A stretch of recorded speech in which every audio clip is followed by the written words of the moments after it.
இயேசு கிறிஸ்துவில் சகோதர சகோதரிகளே, வரலாற்று நாயகன் இயேசு கிறிஸ்து என்றால் வேறு எவருக்கும் இத்தகைய வரலாறுகள் கிடையாது. அவர்கள் பிறந்த தேதியிலிருந்து அவர்கள் வரலாறுகள் தோன்றுகிறது. அதனால் இயேசு கிறிஸ்துவை பொறுத்த மட்டில் அவர் வருவதற்கு ஆயிரம் வருஷங்களுக்கு முன்பே அந்த வரலாறு அறிவிக்கப்பட்டது. அப்படிப்பட்ட ஒரே ஒரு மனிதன் இந்த உலகத்திலே இயேசு கிறிஸ்துவாக இருந்தார். ஆதாமில் இருந்தே துவங்கிய அந்த வரலாறை நாம் பார்க்கிறோம். அங்கே அறிவிக்கப்பட்டது இல்லையா? உன் வித்தின் வித்துக்கு அவள் வித்துக்குடைய பகை உண்டாக்கும் என்று சொல்கிற அந்த வார்த்தையை நாம் பார்க்கிறோம். அப்படிப்பட்ட ஒரு வரலாற்று நாயகனாக இருக்கிறார். எந்த மனிதருக்கும் அந்த இத்தகைய வரலாறுகள் இல்லை. ஏன்? இவர் அறிவிக்கப்பட்ட ஒவ்வொரு இறைவாக்கு பகுதிகளிலும் பார்க்கிறோம். அது ஆயிரம் வருஷங்களுக்கு முன்பே அறிவிக்கப்பட்ட அந்த இறைவாக்கு பகுதிகள் எல்லாத்திலையும் நம்ம பார்க்கிறோம்.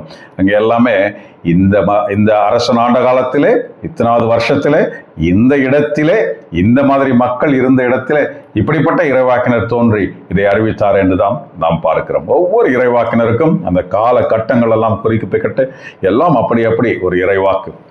ஆண்டவர் நமக்கு தெரியும், ஆபிரகாமை ஆண்டவர் சந்திக்கும் பொழுது அவரிடம் ஒரு அறிவிப்பை சொன்னார். என்னது? உன்னுடைய மரபினரின் வழியாக இந்த உலக மக்களினங்கள்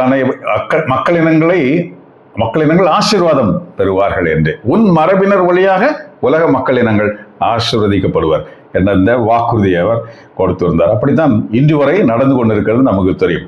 உன் மரபினர் என்றால் யார்? நாட் இஸ்மாயில், ஈசாக் இல்லையா? ஆண்டவரே அதே திருப்பியும் அவரை மீட் பண்ணும் பொழுது அவரை சொன்னார் இல்லையா? இஸ்மாயில் பிறந்து 10 வருஷத்துக்கு அப்புறம் தான் ஆண்டவர் அவரை மீட் பண்றாரு. அப்பதான் சொன்னாரு, உனக்கு ஒரு குழந்தை பிறப்பான் அப்படின்ட்டு. அப்ப குழந்தை ஏற்கனவே இருக்குதே, இஸ்மாயில் இருக்கிறாரு. ஆனா அந்த இஸ்மாயில் யாருக்கு பிறந்தவர்? மனைவிக்கு பிறந்தவர் அல்ல. அதனால ஆண்டவர் சொல்றாரு, நான் சொன்ன குழந்தை அது இல்லை, நான் உனக்கு வாக்குறுதி செய்து கொடுத்தது அது உன் மனைவி வழியாக பிறக்க வேண்டிய குழந்தை. அப்ப அவள் சிரித்தாள். இதெல்லாம் நமக்கு தெரியும். நடந்தது. ஈசாக் பிறந்தார். ஆகவே அங்க அதனுடைய வழியாக என்ன செய்கிறது? ஆண்டவர் சொன்ன அந்த வாக்கு என்னது? உன் மரபினர் வழியாக. அப்போ இஸ்மாயில் மரபினர் இல்லையா? அப்படின்னா அவரே இல்லைங்கிற மாதிரி அவர் ஒரு காரியத்தை இன்னும் மறுபடியும் சொன்னார். ஈசாக்கை பலி கொடுக்க போகும் பொழுது அவர் சொன்ன வார்த்தை, உன் ஒரே பேரான உன் மகன் ஈசாக்கை என்ற அந்த வார்த்தையை உபயோகப்படுத்தினார். ஆகவே வாக்குறுதியின் பிள்ளை அவர். இயல்பாய் பிறந்த பிள்ளை இஸ்மாயில். இதை கலாத்தியர் எழுதிய திருமுகத்திலே பவுல் சொல்றதை நம்ம பார்க்கிறோம் இல்லையா? அப்படி பிறக்கிற ஒரு பிள்ளை, இப்படி பிறந்த ஒரு பிள்ளை, இவர் வழியாகத்தான் நமக்கு மீட்பு அருளப்பட்டிருக்கிறது என்று. அப்ப அந்த மீட்பு என்பது எப்பொழுது நடக்கும்? மீட்பு என்பது ஞானிகள் இந்த உலகத்திலே அதிகரிக்கும் பொழுது மீட்பு உண்டு. அப்படிதான் ஞானாகமத்தில் நம்ம பார்க்கிறோம். ஞானிகள் அதிகமா இருக்கணும். பாருங்க, முதல்ல உலகத்தை ஆண்டவர் அழித்தார் நோவா காலத்திலே. அப்ப என்னாச்சு? பாவிகள் மிகுந்து விட்டார்கள், உலகத்தை அழித்தார். இப்பொழுது இந்த உலகமும் முழுவதுமாக அழிந்து போகிறதுக்காக காத்திருக்கவில்லை இல்லையா? 1/3 பகுதி தான் அழிந்து போகிறது. அதான் வேதாகம் நமக்கு சொல்கிறது. நமக்கு பீட்டரும் அதான் சொல்றாரு. ஆகவே இந்த மீட்பு என்பது ஞானிகள் அதிகமாக பொழுது இந்த உலகம் மீட்க பெறும் என்று சொல்கிறது. நம்ம எங்க பார்க்க முடியும்? ஞானாகமத்தில் நாம அதை பார்க்க முடியும். ஞானாகமம் 6:23. ஆமா, 24. ஞானிகளின் எண்ணிக்கையை பொறுத்து உலகின் மீட்பு அமையும், அங்கே சொல்லப்பட்டிருக்கிறது. ஆகவே இப்பொழுது உண்மையிலேயே அத்தகைய ஞானங்கள் இப்பொழுது இந்த உலகத்திலே தோன்றி இருக்கிறது நம்மால் பார்க்க முடியும். ஏனென்றால் உண்மையான ஞானம் என்பது என்ன? வேதாகமத்தில் இருந்து பெறக்கூடியதுதான் உண்மையான ஞானம். ரைட்? மக்கள் சொல்ல கேட்டு, கதைகளை கேட்டு, வேறு விதவிதமான முறைகளிலிருந்து வருவதல்ல ஞானம். அதெல்லாம் அறிவுங்க. ஞானம் என்பது நாம் இறை வார்த்தையை திறந்து படிக்கும் பொழுது நமக்கு பரிசுத்தாவியானவர் இதன் வழியாக கொடுப்பதுதான் ஞானம். அதுதான் நம்ம பார்க்கிறோம். அப்ப இந்த புத்தகம் எப்படி கொடுக்கப்பட்ட புத்தகம்? இந்த புத்தகம் ஒரு வரலாற்று புத்தகம். இயேசு கிறிஸ்துவை அறிவித்த புத்தகம். ஆகவே இந்த புத்தகம் எல்லாம் சாதாரண புத்தகம் இல்லை. இதெல்லாம் கேனனைஸ்டு புத்தகம். What is canonical process? குறைஞ்சது 5 அத்தாட்சிகள் இருக்க வேண்டும். ஒரு வசனம் ஒரு இடத்துல இருக்குது, ஒரு சம்பவம் ஒரு இடத்துல குறிக்கப்பட்டிருக்குதுன்னா அந்த சம்பவம் இன்னொரு வருஷங்கள்ல, ஒரு 100 வருஷத்துக்கு முன்னால, இல்லாட்டி 100 வருஷத்துக்கு பின்னால அந்த சம்பவத்துக்கு அதை சம்பந்தமா வேறு மனிதர்கள் அதை பற்றி பேசியிருக்கணும்.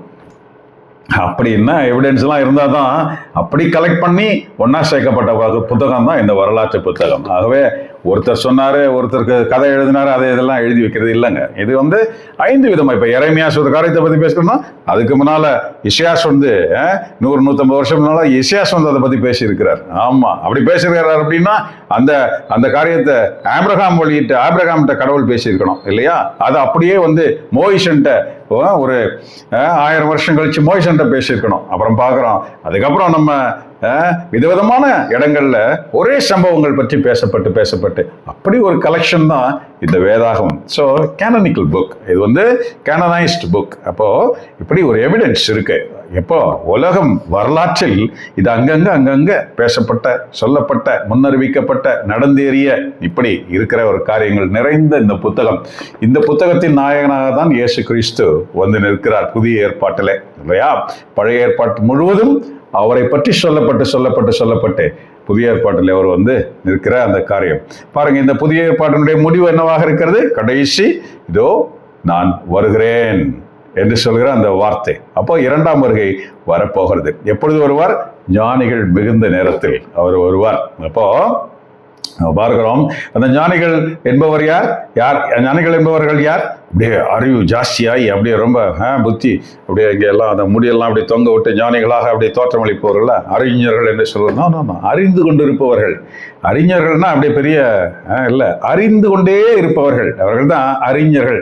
வழக்கறிஞர்கள் என்று சொல்கிறோம். வழக்கறிஞர்கள்லாம் பெரிய எல்லாமே தெரிஞ்சவங்க இல்லை, வழக்குகளை அறிந்து கொண்டே இருப்பவர்கள். விதவிதமான வழக்குகள் வருது, ஒவ்வொன்றையும் அவர்கள் எப்பொழுதுமே தெரிந்து கொண்டே இருக்கிறார்கள். ஆகவே அப்படித்தான் அவர்களை அறிஞர்கள் என்று சொல்லுவோம். அறிந்து கொண்டு இருப்பவர்கள். பாருங்க, அவர்களைத்தான் நாம் ஞானிகளாக நாம் அது ஒரு முடிவில் அவர்கள் நிறைய பெற்றுக்கொண்டார்கள், நிறைய தெரிந்திருக்கிறார்கள் என்று சொல்லக்கூடிய. ஆகவே அறிஞர்கள் என்றால் உண்மையிலே ஞானம் நிறைந்தவர்கள் என்றால் இதை படிப்பவர்கள் தான் உண்மையான ஞானிகளாக பார்க்கிறோம். வழக்கறிஞர்கள் அது இந்த உலகத்தின் வழக்குகள். ஆனால் இறை ஞானம் என்பது இங்கிருந்தான் வரும். அதற்கு பேர்லாம் ஞானம் கிடையாது, இதுதான் ஞானம். அப்போ பாருங்க, இத்தகைய ஞானிகள் நிறையும் பொழுது, அதிகரிக்கும் பொழுது வந்துருவார். ஏன்னா அதான் அடையாளம். ஏன்னா கிறிஸ்துவின் அந்த வளர்ச்சி, அந்த திருச்சுவை வளர்ந்து கல்லா வைக்கப்பட்டு கட்டடமாக்கப்பட்டு, இல்லாவிட்டால் ஒரு செடி வளர்ந்து அது கிளை விட்டு, அவர் திராட்சை கொடி பற்றிலாம் சொல்றாரு, கனி கொடுத்து அந்த கனிகளுடைய அந்த மிழ்ச்சி அதை பார்க்கும் பொழுது, அப்போ அந்த கனிகளை எடுத்து போவதற்கு அவர் வருவார். பாருங்க, கோதுமை எல்லாம் வளர்ந்து அது நிறைந்து, அப்போ அவர் வர்றது எதுக்கு? கோதுமையை எடுத்து கொண்டு போகிறது. இன்னைக்கு நற்செய்தியில் நம்ம அதை படிக்கணும். தம் கோதுமையை அவர் எடுத்து கொண்டு போவார் என்று சொல்கிற அந்த வாக்கியங்களை பார்க்கிறோம். களைகளை அதை சுட்டரிப்பதற்கு அப்படி போயிடும். பாருங்க, இப்படிப்பட்ட ஒரு நாயகனை நாம் பார்க்கிறோம். இந்த நாயகன் வரேன்ட்டு போனார், எழும்பி மேலே போனார். அப்போ வானதூதர்கள் அங்கே வருவாருப்பா அப்படின்னு சொன்ன அந்த ஒரு காரியத்தை பார்க்கிறோம். இந்த நாயகன் தான் வரப்போகிறார். அப்போ இன்னைக்கு முதல் வாசகம் அந்த வரலாற்று நாயகன் எப்படி என்று சொல்லப்படும். நிறைய பேர் இந்த உலகத்தில் இயேசு கிறிஸ்துவை பற்றி பேசும் பொழுது நிறைய பேர் நம்பாதவர்கள் இருக்கிறாங்க. நிறைய பேர் அதை ஏன்னா அவங்க ஒரு மதத்தின் தலைவராக அவரை பார்க்கிறார்கள். ஆகவே பிற மதத்தை சார்ந்தவர்கள் அது மனித பலகீனம் தானே, நாங்கள் மட்டும் என்னவா அப்படின்னு சொல்ற அந்த ஒரு உணர்வை பார்க்கிறோம். அதனால அவங்க ஏற்றுக்கொள்ள மாட்டார்கள். ஜூலியஸ் சீசர் தெரியும். மகா அலெக்சாண்டர் தெரியும். அப்புறம் இவரு தெரியுமா உங்களுக்கு? பெரிய அந்த கிரேக்க தத்துவ ஞானிகள் அவங்களாம் தெரியுமா? சாக்ரட்டிஸ் அவங்களாம் நல்லா தெரியும். புத்தர் தெரியும். இயேசு அதெல்லாம் எங்கப்பா? அதெல்லாம் அந்த மாதிரி சொல்லுகிற மனிதர்களை பார்க்கிறோம். எதுக்கு? அவங்களாம் யாரு? எரிஞ்சு போவாங்கன்னு போட்டிருக்கு பைபிள்ல.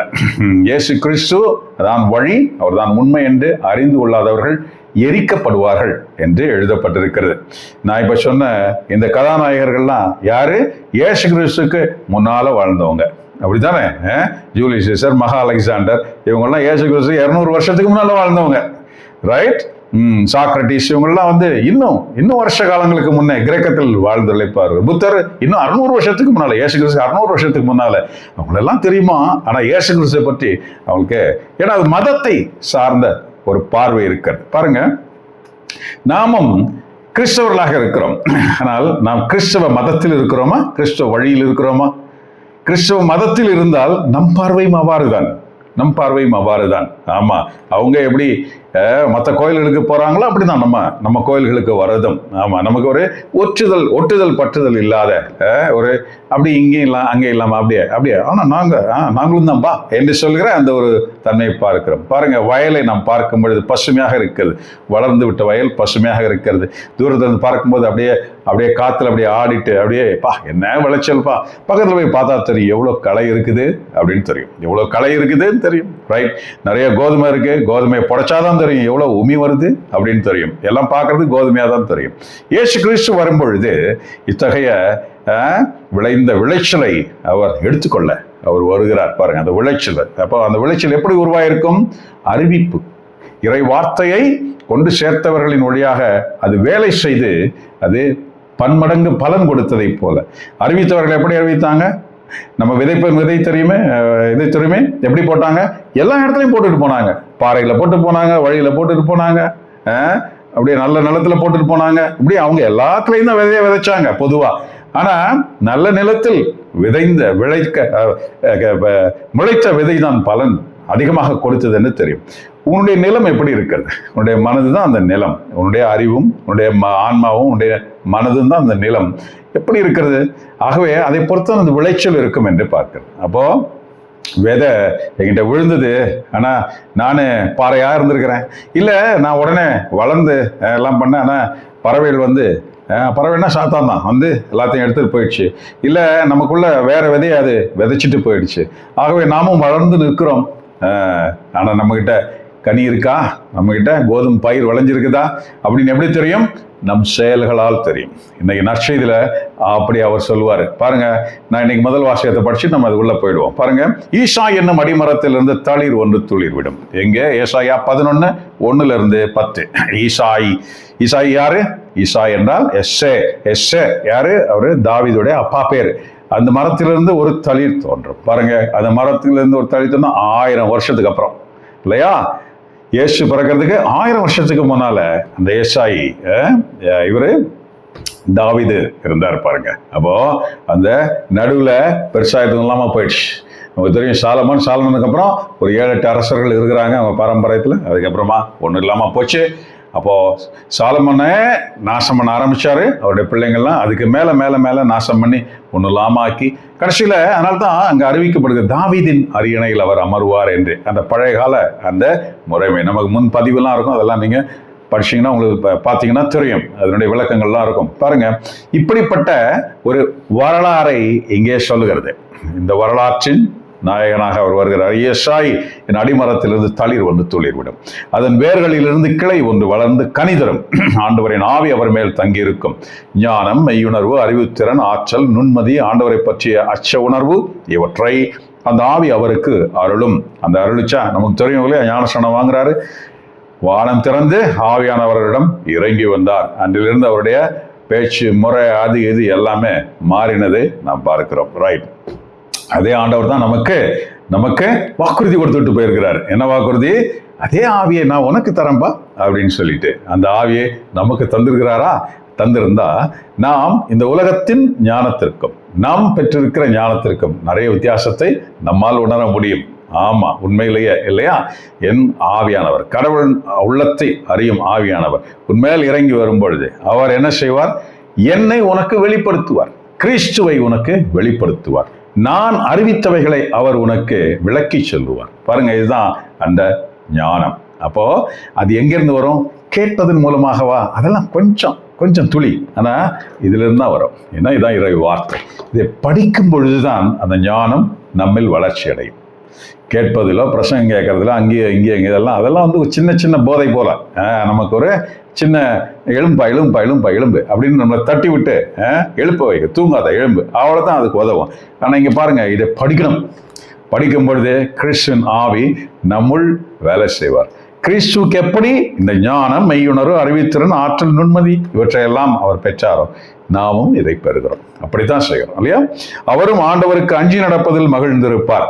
அப்ப நாமும் ஆண்டவருக்கு அஞ்சி நடப்பதில் மகிழ்ந்திருப்போம். இந்த ஆண்டவருக்கு அஞ்சி நடப்பது என்பது தாவீதோட முடிஞ்சு போச்சு. நம்ம பார்க்கிறோம் அங்கே சாலமோனும் அது இல்லாமல் போய்விட்டது. இவர் என்ன நடத்தார்? ஆண்டவருக்கு மட்டும் அஞ்சினார் இல்லை, மனைவிகளுக்கே அஞ்ச ஆரம்பிச்சிட்டார். ஆமாம், ஏன்னா பெண் பித்த அந்த நாய்க்கு சமமான ஒரு நிலையை அவர் அடைந்தார் என்று பார்க்கிறோம். எல்லா தொடைமையிலையும் தன் தொடையை வைக்க அவர் விரும்பினதை பார்க்கிறோம். 1000 பொண்டாட்டி நாசமா போன அந்த மனுஷன் பண்ணின காரியம் என்ன?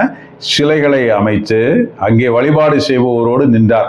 பீடங்களை அமைத்து கொடுத்தார் மற்ற சிலைகளுக்காக. இப்படி செய்த அந்த ஒரு மனுஷன், அவருடைய பிள்ளைங்க எல்லாமே இப்படி தவறுகளை நிறைய செய்ததாக பார்க்கிறோம். அவருக்கு பையன் வர்றான், அவன் சொல்றான், எங்க அப்பாவோட டபுள் மடங்கு டாக்ஸ் போடுவேன், என்ன படா பண்ணுவீங்க என்று கேட்குற அந்த கேள்வியை பார்க்கிறோம். இப்படி ஒரு அயோக்கியத்தனங்கள் அங்கே நிறைந்து போய்விட்டன. சரிங்க, இங்கே பார்க்கிறோம். இங்கே என்ன நடந்தது? அவர் அந்த ஞானி நம் கண்டதை, அவர் தன் கண்ணால் கண்டதை கொண்டு மட்டும் அவர் நீதி வழங்கார், காதால் கேட்டதை கொண்டு மட்டும் அவர் தீர்ப்பு செய்யார். நேர்மையோடு ஏழைகளுக்கு நீதி வழங்குவார், நடுநிலையோடு நாட்டின் எளியோரது வழக்கை விசாரிப்பார். வார்த்தை எனும் கோலினால் கொடியவரை அடிப்பார், உதட்டினால் எழும் மூச்சினால் தீயோரை அழிப்பார். உதட்டில் எழும் மூச்சினால் தீயோரை அழிப்பார். ஆக இங்கே பெரிய தண்டனை கொடுத்து அப்படி இப்படிலாம் ஒன்றும் இல்லைங்க. அவரே நம்ம பார்க்கிறோம், இந்த அந்தி கிறிஸ்து எப்படி அழிக்கப்படுகிறான். இயேசு கிறிஸ்து வரும்பொழுது அவர் தன் மூச்சினால் அவனை அழிப்பார் என்று நமக்கு திருவழிபாடு சொல்கிறது. அவனோடலாம் சண்டை போடுற வேலையெல்லாம் இருக்குது. யாரோட சண்டை போடுறது? அதனால தன் மூச்சினால் அழிப்பார் என்று பார்க்கிறோம். இங்கே நாம் போராடி கொண்டு இருக்கிறோம் நம்முடைய எதிரிகளோடு, இல்லையா? நிறைய வேறு எதிரிகளோடு போராடி கொண்டு. ஆனால் நிறைய உண்மையிலே ஞானிகள், அதாவது ஞானிகள் என்பது பெரிய உயர்வாலாம் நினைக்க தேவையில்லை. பரிசுத்தர்கள் என்றால் அப்படி உயர்வாலாம் நினைக்க தேவையில்லை. கிறிஸ்துவின் இரத்தத்தினால் கழுவப்பட்டவர்கள் ஞானிகளாகவும் பரிசுத்தர்களாகவும் மாறுகிறார்கள். இவர்கள் இந்த உலகத்தினரோடு போராடுவதெல்லாம் கிடையாது. இந்த உலகத்தினரோடு போராடுற வேலையை ஆண்டவர் அவர் ஆட்களை வச்சே பார்த்துடுவார், முடிச்சிடுவார். அப்படிதான் நடக்குது, இல்லையா? நம்ம முன்னால நம்முடைய வாழ்க்கைக்கும் இப்போ உள்ள வாழ்க்கைக்கும் வித்தியாசம் இருக்கு. கிறிஸ்துவுக்குள் விசுவசிப்பவர்களை பற்றி அந்த வாழ்க்கையை பற்றி நான் சொல்கிறேன். பழைய வாழ்க்கை ரொம்ப போராட்டமா இருந்தது, வித்தியாசமான போராட்டங்கள். அது இப்பொழுது அப்படிப்பட்ட போராட்டங்கள் அல்ல. இப்பொழுது நமக்கு இருக்கிறது ஆத்ம வழியிலான போராட்டங்கள் இப்பொழுது இருக்கிறது. ஆமா, இது ரொம்ப மகிழ்ச்சியான ஒரு காரியம்தான். பாருங்க, நேர்மை அவருக்கு அரைக்கச்சை, உண்மை அவருக்கு இடைக்கச்சை. அந்நாளில் ஓனாய் செம்மறியோடு தங்கி இருக்கும், ஆட்டுக்குட்டியோடு சிறுத்தை புலி படுத்துக் கொள்ளும், கன்றும் சிங்கக்குட்டியும் கொழுத்த காலையும் கூடி வாழும், பச்சிளம் குழந்தை அவற்றை நடத்தி செல்லும், பசுவும் கரடியும் ஒன்றாய்மையும் அவற்றின் குட்டிகள் சேர்ந்து படுத்து கிடக்கும், சிங்கம் மாட்டை போல் வைக்கோல் தின்னும், பால் குடிக்கும் குழந்தை விரியன் பாம்பின் வலையில் விளையாடும், பால் குடி மறந்தவில்லை கட்டுவிரியன் வலையினுள் தன் கையை விடும். என் திருமலை முழுவதிலும் தீமை செய்வார் எவரும் இல்லை, கேடு விளைவிப்பார் யாரும் இல்லை. ஏனெனில் கடல் தண்ணீரால் நிறைந்திருக்கிறது போல மண்ணுலகம் ஆண்டவராம் என்னை பற்றி அறிவால் நிறைந்திருக்கும். நாளில் மக்கள் இனங்களுக்கு சின்னமாய் விளங்கும் ஈசாயின் வேரை பிற இனத்தார் தேடி வருவார்கள். அவர் இளைப்பாறுமிடம் மாட்சி மிக்கதாக நிறைந்திருக்கும். இது ஆண்டவரின் அருள்வாக்கு. இறைவா உமக்கு நன்றி. எந்நாளில் அவர் 2ஆம் வருகையில் அரசராக வீற்றிருக்கும் அந்த நாளில் எல்லாரும் அவரை தேடி வருவாங்க. உலகம் பூரா இருந்து எல்லாரும் தேடி வருவாங்க. நம்ம திருவழிபாட்டில் பார்க்க முடியும், யார் யார் தேடி வரானோ அவனுடைய விதைப்பெல்லாம் மழையால் ஆசீர்வதிக்கப்பட்டு அங்கே நல்ல விளைச்சல் உண்டாகும். எவனவனெல்லாம் வருடத்திற்கு ஒரு முறை அவரை தேடி வரவில்லையோ அவனுடைய இடங்களில் விளைச்சல் இல்லாமல் போகும் என்று அங்கே குறிக்கப்பட்டிருக்கிறது. ரொம்ப ப்ராக்டிக்கலா இருக்கு. அப்ப இவர் தீர்ப்பிடுகிற இந்த ஒரு காரியம், இந்த வழக்கை விசாரிக்கிற ஒரு காரியம், இதெல்லாம் யாருக்காக? உலகத்தினருக்காக. அங்கே அந்த 1000 ஆண்டு அரசாட்சியிலே உள்ளே இருக்கிறவங்களுடைய வழக்குகள் அங்கெல்லாம் வழக்கும் கிடையாது, தீர்ப்பும் கிடையாது, ஒன்றும் கிடையாது. ஏன்னா உள்ள இருக்கிறது வித்தியாசமான ஒரு வாழ்க்கை. அங்கே பொறாமையும் கிடையாது, போட்டியும் கிடையாது. தான் வேலை செய்து தன்னுடைய உழைப்பினால் தான் அப்படியே மேலே வரணுன்ற அவசியம் இல்லை. எதுக்காக மேலே வரணும்? என்னத்தை வாங்க போற? எல்லாமே ஆண்டவர் கொடுத்துடுறாரு அங்கே. அப்படிதான் நம்ம அதை படிக்கும்போது தெரியுது, இல்லையா? எல்லா சங்கீதங்களையும் நம்ம படிக்க முடியல. 22, 23, 24, அதுக்கப்புறம் நம்ம பார்க்கிறோம் 84, 47, 48, 84, அதுக்கப்புறம் 84 101 சங்கீதம் வரைக்கும் 148ஆம் சங்கீதம். இதெல்லாமே 2ஆம் வருகை பற்றி பேசுகிற சங்கீதங்கள். ஆண்டவர் எப்படி ஆட்சி செய்வார், அங்கே எப்படி இருக்கும் அப்படின்றத பத்தி பேசுகிற சங்கீதம். அப்படிதானே? இசையாஸ் 11:9, இசையாஸ் 61, இப்படி நம்ம நிறைய இடங்கள்ல நம்ம இதை பார்க்க முடியும். எப்படிலாம் அங்கெல்லாம் இருக்கும். சக்கரையா சாகமத்தில் நம்ம பார்க்கிற அந்த காரியங்கள் எல்லாம் அங்கே எப்படிப்பட்ட ஒரு வாழ்க்கை இருக்கும் பாருங்க. அவர்தான் யார் வரப்போறா? இதோ ஈசாய், அந்த அடிமை, அந்த தண்டிலிருந்து வெளிவந்த அந்த வேர், அந்த தளிர் மறுபடியும் அது இங்கே இந்த மலையிலிருந்து மேலே சென்றார், அதே மலைக்கு அவர் திரும்பி வருகிறார் என்று நாம் பார்க்கிறோம். அங்கே உட்கார்ந்து அவர் ஆட்சி செய்ய போகிற காரியத்தை பார்க்கிறோம். சரிங்க, இவர் வரும்பொழுது எவ்வாறு இவர் அறிவிக்கப்பட்டார்? அங்கே நம்ம எதை பார்க்கிறோம்? நற்செய்தியில, மத்தேயு எழுதிய நற்செய்தி அதிகாரம் 3 வசனங்கள் 1-12. அக்காலத்தில் திருமுழுக்கு யோவான் யூதேயாவின் பாலை நிலத்திற்கு வந்து மனமாறுங்கள், ஏனெனில் விண்ணரசு நெருங்கிவிட்டது என்று பறைசாற்றி வந்தார். இவரை குறித்து பாலை நிலத்தில் குரல் ஒன்று முழங்குகிறது, ஆண்டவருக்கான வழியை ஆயத்தமாக்குங்கள், அவருக்காக பாதையை செம்மையாக்குங்கள் என்று இறைவாக்கினர் எசையா உரைத்துள்ளார். இந்த யோவான் ஒட்டக முடியிலான ஆடையை அணிந்திருந்தார், தோல் கட்சியை இடையில் கட்டியிருந்தார், வெட்டுக்கிளியும் காட்டத்தேனும் உண்டு வந்தார். எருசலேமிலும் யூதேயா முழுவதிலும் யோர்தான் ஆற்றை அடுத்துள்ள பகுதிகளில் அனைத்திலும் இருந்து வந்தவர்கள் அவரிடம் சென்றார்கள். அவர்கள் தங்கள் பாவங்களை அறிக்கையிட்டு யோர்தான் ஆற்றில் அவரிடம் திருமுழுக்கு பெற்று வந்தார்கள். பரிசேயர் சதுசேயருள் பலர் தம்மிடம் திருமுழுக்கு பெற வருவதைக் கண்டு அவர் அவர்களை நோக்கி, விரியன்பாம்பு குட்டிகளே, வரப்போகும் சினத்திலிருந்து தப்பிக்க இயலும் என உங்களிடம் சொன்னவன் யார்? நீங்கள் மனமாறியவர்கள் என்பதை அதற்கேற்ற செயல்களால் காட்டுங்கள். இன்று நமக்கும் இந்த கோரிக்கை உண்டு. நாம் மனமாறிவிட்டவர்கள், நாம் ஞானம் பெற்று விட்டோம், நாம் பரிசுத்தமாகிவிட்டோம் என்றால் நம்முடைய செயல்கள் தான் அதை காண்பிக்கணும். பெரிய வார்த்தை ஜாலெல்லாம் இல்லைங்க, செயல், செயல்கள் அதை காண்பிக்கணும். அதுதான் அவரு அன்னைக்கு அவங்க கிட்ட சொன்னாரு. யார்கிட்ட சொல்றாரு? மறைநூல் அறிஞர், பரிசேயர், சதுசேயர் எல்லாமே இறைவாக்கை மிகச்சரியாக கடைபிடித்து கட்டளைகளை மிகச்சரியாக பின்பற்றி அப்படியெல்லாம் செய்து வந்த மக்களிடம்தான் அவர் இந்த வார்த்தையை சொல்றார். உங்கள் செயல்களால் அதை காண்பீங்கள் என்று சொன்னார். ஏன்னா அங்கே நம்ம பார்க்கிறவர்கள் நிறைய பேர் ரெட்ட வேஷம் போட்டிருந்தது நமக்கு தெரியும். இயேசு கிறிஸ்து பல முறை திட்டார் என்று தெரியும். இந்த சதுசேயர்கள், அதுக்கப்புறம் மறைநூல் அறிஞர்கள்லாம் எங்கே போய் வேலை செஞ்சாங்க? அரச அந்த அரண்மனையில் நிறைய பேர் வேலை செய்கிறாங்க. அரசனுக்கு ஏதுவான வேலைகளை அவர்கள் வெளியில செய்கிறாங்க. அதாவது அரசரோட தொடர்பு ரொம்ப ஜாஸ்தி இருக்கு. அவன் யாரு? அந்நியவன். அவன் இறைவாக்குக்கும் சட்டத்துக்கும் சம்பந்தம் இல்லாத மனிதன். அவனுக்கு இவங்க அப்படியே போய் அவங்களோட ஒட்டி உறவாடி அவங்களுக்கு ஏற்ற மாதிரி வேலை செஞ்சு இங்கே வந்து மறைநூலில் நான் தான் பெரிய ஆள் அது இதுன்னு காமிச்சு இப்படிப்பட்ட மனிதர்களாக இருந்தார்கள். நம்மில் பல பேர் அப்படி இருந்தால் மனம் மாறணும். அதுதான் இன்னைக்கு யோவான் ஸ்நானன் சொல்றாரு இல்லையா? அன்னைக்கு அவங்களுக்கு அப்படி சொன்ன மாதிரி தான் இன்னைக்கு இந்த வார்த்தை நம்மை சொல்லி தேடி வருகிறது. மனம் மாறணும். ரெட்ட வேஷம் போட முடியாது. நம்ம ஒரு காரியத்தை தான் நம்ம செய்ய முடியும். பாருங்க, சாலமன் ஏன் கெட்டு போனா? ரெட்ட வேஷம் போட்டான் இல்லையா?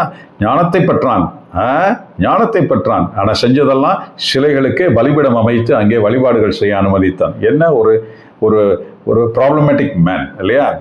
நம்ம நினைக்கிறோமா ஒரு விண்ணகத்தில் இருப்பாருன்னு? எப்படி இருக்க முடியும்? எப்படி இருக்க முடியும்? நமக்கும் அதே தான். நம்மளும் இந்த மாதிரி காரியங்கள்லாம் செய்யும் பொழுது நாமும் அப்படிலாம் செய்ய முடியாது. பாருங்க, இங்கே நிறைய ரெட்டை வேஷங்கள் இருக்குது இந்த இடத்துல இல்லையா? நமக்கு தெரியும் இல்லையா? பிரிந்து போன சபைகள் என்று சொல்கிறோம். ஒரு சபையை கத்தோலிக்க சபை என்று சொல்கிறோம். வாங்க, பிரிந்து போன சபைகளுக்கு யார் அதிகாரம் கொடுத்தது? நான் இப்போ முதல்ல சொன்னேன், திஸ் இஸ் கேனனைஸ்ட், ரைட்?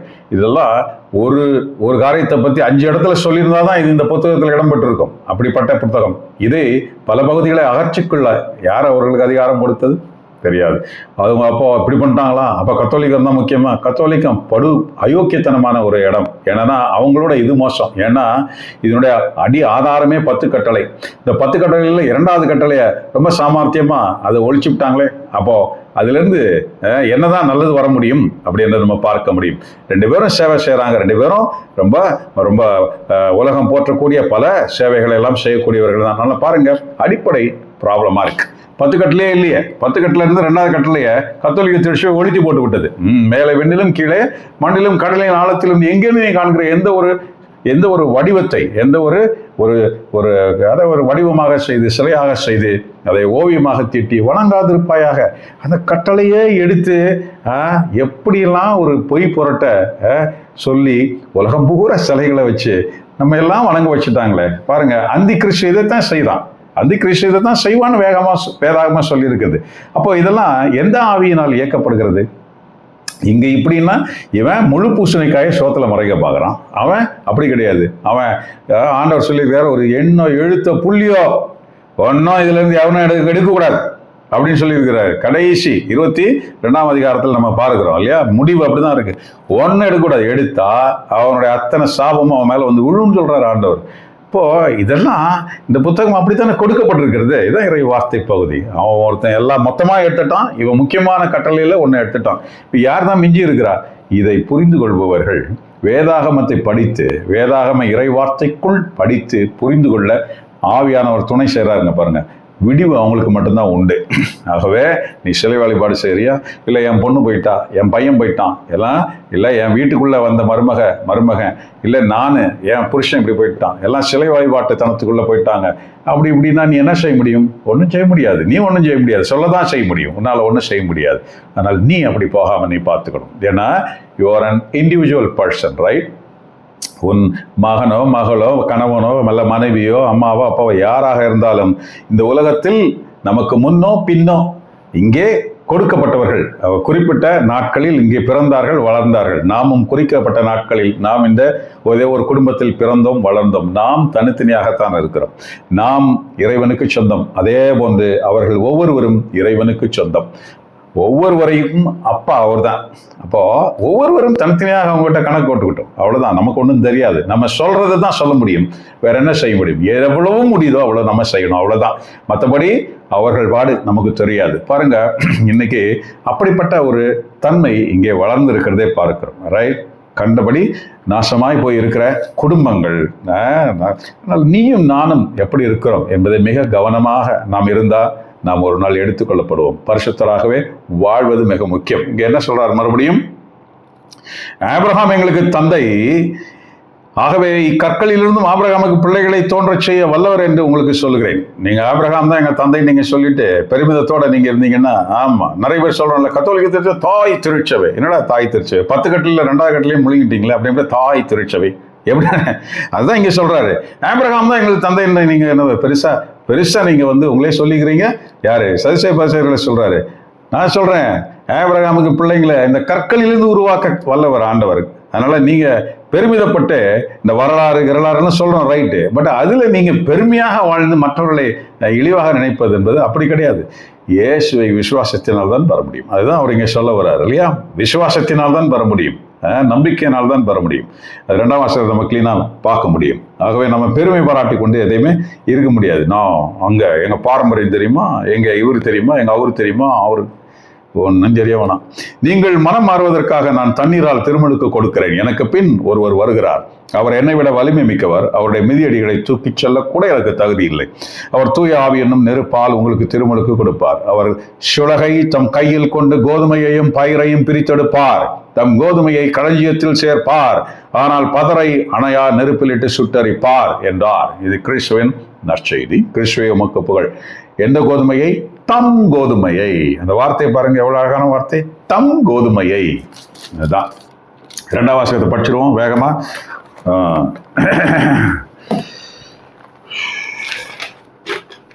ரோமையர்கள் எழுதிய திருமுகம் அதிகாரம் 15 வசனங்கள் 4 to 3.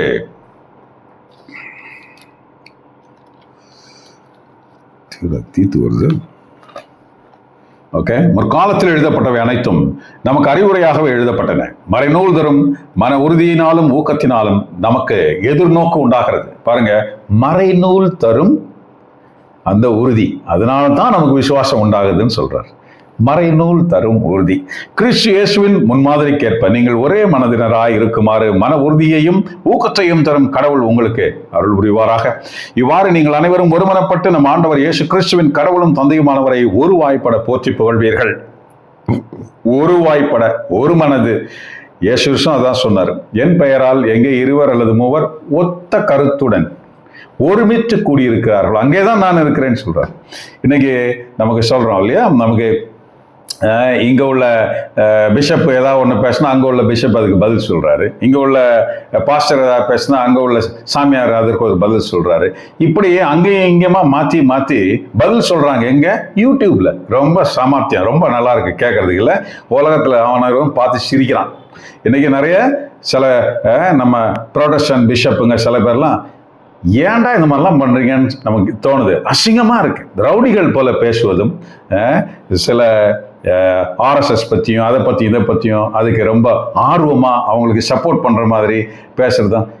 என்னடா அவங்களுக்கு தோணுது, என்னடா அவங்க மனசுல இருக்குது அப்படின்னு நமக்கு தோணுது தானே. வேதாகமத்தை படித்தா எப்படி உங்களுக்கு இப்படிதான் நடக்க முடியுது?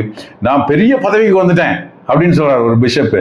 என்னடா இது, வேதாகமத்தில் அப்படியே சொல்லியிருக்கு. ஏன்னா உன் பதவி உனக்கு அப்பேற்பட்ட ஒரு ஒரு ஒரு ஸ்தானமே கிடையாது வேதாகமத்தில். புதிய ஏற்பாட்டில் அது கிடையவே கிடையாது. நான் அந்த பதவி வந்து இதுக்கு மேலே எனக்கு எதுவுமே இல்லைங்கிறார் ஒரு பிஷப்பு.